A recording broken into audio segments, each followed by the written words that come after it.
you're looking at a very, very young grapevine here, and very soon these vines will produce the grapes that will produce the wonderful flavors of Champagne. And that's where we are this morning. We're in the heart of the Champagne region. Behind me is the city of Épernay, where we visited yesterday, the house of Moët and Chandon. And we're also in the Vallée de la Marne, and this entire region is where they grow the three main grapes that they use to make Champagne: Chardonnay, Pinot Noir, and Pinot Meunier. Now this morning we are going to the city of Reims, where we are going to visit one of the most spectacular Champagne houses, the House of Palmeri. I can't wait to show you beautiful Reims, but first I must share our previous foray into Épernay and our tour of Moët et Chandon. Now this is the view from our window at the Royal Champagne Hotel. Miles of vines stretch across the hills, sort of like the corn and bean fields we see in Indiana.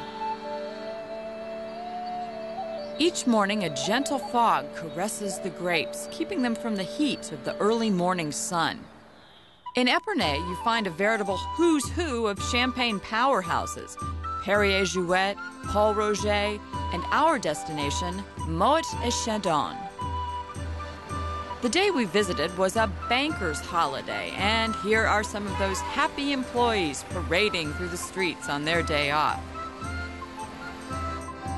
Now, Moët is the largest champagne house in the world, producing hundreds of thousands of cases of champagne each year. Our tour through the chilly Champagne caves, which stretch for miles under the streets of Épernay, was both interesting and educational. So every year we buy grapes, and we buy grapes with new IP or new technology, if I can say, I think in the time of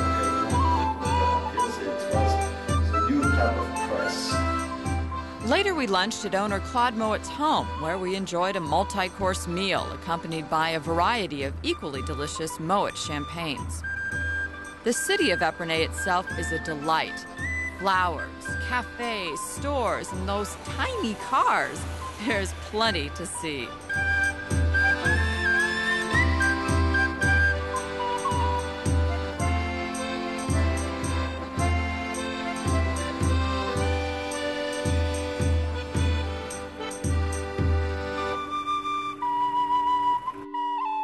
Dinner that night was at the three-star restaurant Les Crayères in Reims. It's an old mansion converted to a palatial hotel and an exquisite dining room owned and operated by world-class chef Gérard Boyer. Truffles, lobster, scallops, cheese, just a few of the fresh and flavorful ingredients that found their way into the 5-course meal. Again, we sipped a variety of vintage Moët champagnes, including a fresh, crisp Moët Rosé, proving once again Champagne is the ultimate food wine. Now, just outside the city of Épernay is the tiny town of Hautvillers and the Abbey of Hautvillers, where Dom Pérignon discovered Champagne. You can tour the Abbey and the nearby gardens and courtyard. Plus, you can take a peek inside and see where Pérignon lived, wrote, and invented that wonderful sparkling wine. The chapel where Pérignon is buried is subtle yet spectacular, filled with hand-carved woodwork. For such a bubbly treat, this is a very tranquil spot. The town of Hautvillers is a step back in time, with skinny, cobbled streets and metal work signs hanging outside of the businesses. See, here is the fire station. Here's the school, and of course the winemaker. As you can see, life moves at a relaxed pace in these scenic French villages.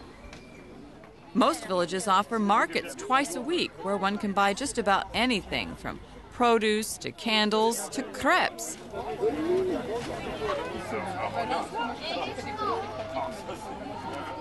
We enjoyed the people watching the most.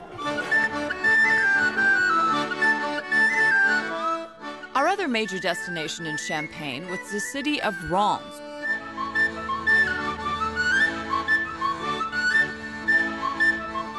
where we toured this magnificent champagne house, Palmeri. I sat down with the president of Palmeri, who shared the wonderful history of the champagne house. Jean-Marie, we are so pleased to be here today, and the first step into your lovely champagne house is so impressive. The first thing you see is just the amazing expanse and the lovely packaging in your bottles. It's wonderful to be here. Thank you. We're happy to be here. Tell us a little bit about the history of Palmeri, because it's rather unique. The story of Palmeri is amazing because it's a story of a young couple, Mr. and Mrs. Palmeri, taking over the firm, the house in 1856. And after 2 years, Mr. Palmeri died. And Mrs. Palmeri, as a young widow, 39 years old, took over the business. Was a kind of rich, wealthy woman. She could have given it up. And she says, I will stand for it, and I will resist, and I will build the business. Everything about Palmeri exudes style and elegance, and the best way to experience it all is to take the 116 steps down into the Champagne Caves for a closer look at that history and beauty. Well, Patricia, we walked down all of those steps, but it is definitely worth it. I mean, these are some of the most spectacular caves that we've seen thus far in Champagne. And the one thing that you notice, besides it's very dark, it's very wet, it's very wet, and damp, and it's very cold. You might be able to see my breath here. In fact, my nose is getting quite red, and I've put my socks on, so I'm prepared today, and you've got your shawl as well. Yeah, it's cold. Temperature is always the same, of 10 degrees, and it never changes, never in the summer, never in the winter, never in the day, never in the night. 80 or 90% of humidity as well. If you touch the wall, you can feel really that it's very wet down there. Exactly. Yeah. And the noises that we keep hearing down here are actually the trains. Yeah. They transport the bottles. Yeah, transport the bottle, yes, to work. We are here on the production, so they work every day. It's kind of unnerving. Noisy, the first couple noisy. times that you're in here, you hear this going on. It's dangerous. Right. We are actually, we're going to let that one go by. Yeah. You don't think about that at home. When you see your champagne, you don't realize that that's how it gets here. But we are actually underground. 100 feet. Is that true? 100 feet underground, yes.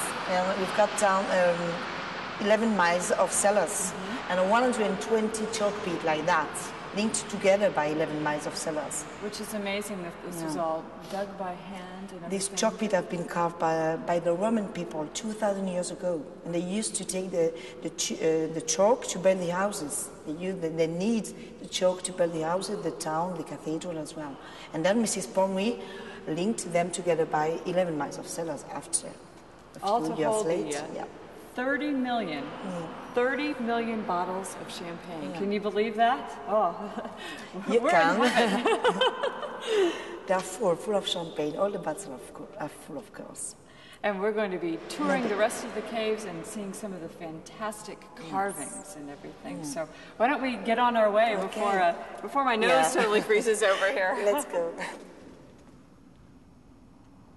Part of the reason for the amazing quality of Palmeri champagne is that the grapes come from the very finest vineyards, those designated Grand Cru. Basically, we go from the non-vintage Brut Royal, which is a balance between the Chardonnay, the Pinot Noir, and the Pinot Meunier, the three different cépages in the Champagne. And we go along to the prestige cuvée named Louise, with only 60% Chardonnay and 40% Pinot Noir.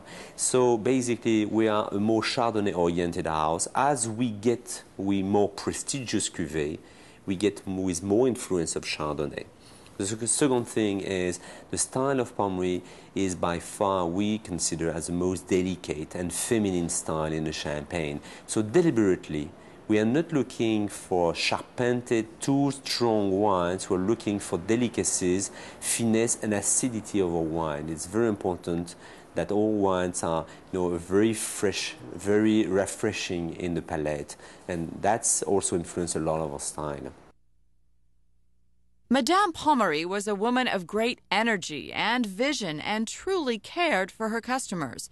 She revolutionized champagne marketing by taking that extra step to make her customers feel extra special. In the caves, she personalized storage areas and then hired artisans to carve fabulous reliefs into the chalk walls, making a trip to the caves a fascinating experience. Oh my. This is a party. Patricia, this is magnificent. This one was made by Navle in 1884. Mrs. Palmeri asked him to realize her 3 carving like that. This one is called Cellar, and Cellar was Black's father. And Navle spent 3 years of his life carving directly into the chalk. Wow. It's and really all amazing. By candlelight, I understand? Only with candlelight, because of course at this time there was not electricity. No. Yeah. He spent 1 year for this one and 1 year for the other one. We'll see it in a few minutes. And we notice there are some discolorization, I guess. It's the oxidization down it's here? natural, of course, but every 4 or 5 years we used to clean it to get it cleaner, okay? But it's natural, of course, and this one was made Totally impressive, very impressive. While the caves are hundreds of years old, the machinery used to blend and bottle the champagne is not. We got a rare glimpse into the Palmeri processing room, all stainless steel and high technology.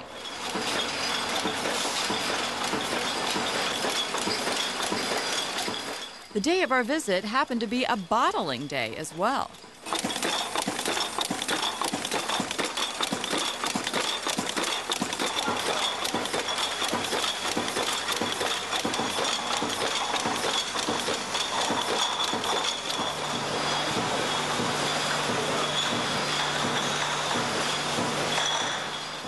Palmeri is the perfect example of paying reverence to the old, both in the quality of the product and the place, yet using the best and the brightest of the future to continue that signature Palmeri style.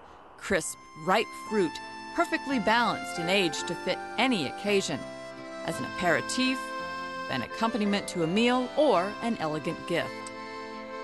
The president of Palmeri summed up his description of a perfect champagne, one with great acidity, fine bubbles, and what he calls the headache factor. If I go in a wedding in France, I could drink easily 15, 20 glasses. After 15 or 20 glasses, you better have a very good champagne with no sulfur in it, which gives you a perfect, after the morning, a perfect head. There are some champagnes which give a headache. Well, we've had a wonderful day here at Palmeri, and Sally, it's time to taste this special edition wine that unfortunately right now I don't think we can get when we go back home, so we probably better give it a try, don't you think? It smells wonderful. Very citrusy, very light. Beautiful bubbles. Oh, cheers. Cheers.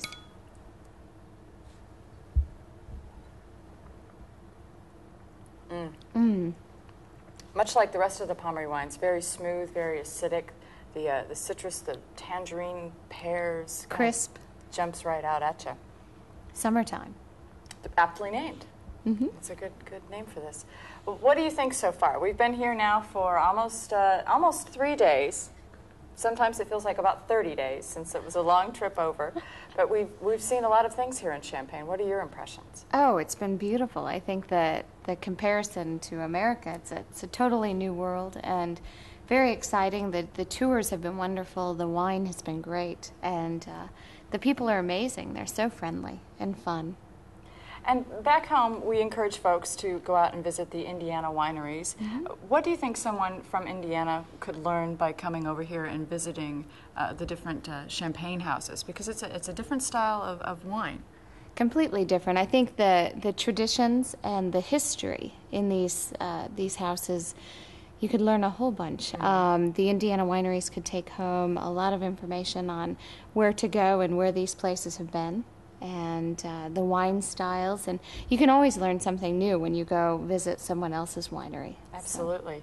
And of course we can't leave without mentioning the food in Champagne has been wonderful, just as much so as the wine. And you've got to try some new things and some new tastes, and we had a taste of a creme brulee for lunch today. You're going to try to go home and recreate. Try and in your make it kitchen. myself. Out of this world. It was great. But don't you think the freshness of the foods here, everything from the seafood, the vegetables, everything? The bread, the cheese, everything is fresh and new and delicious.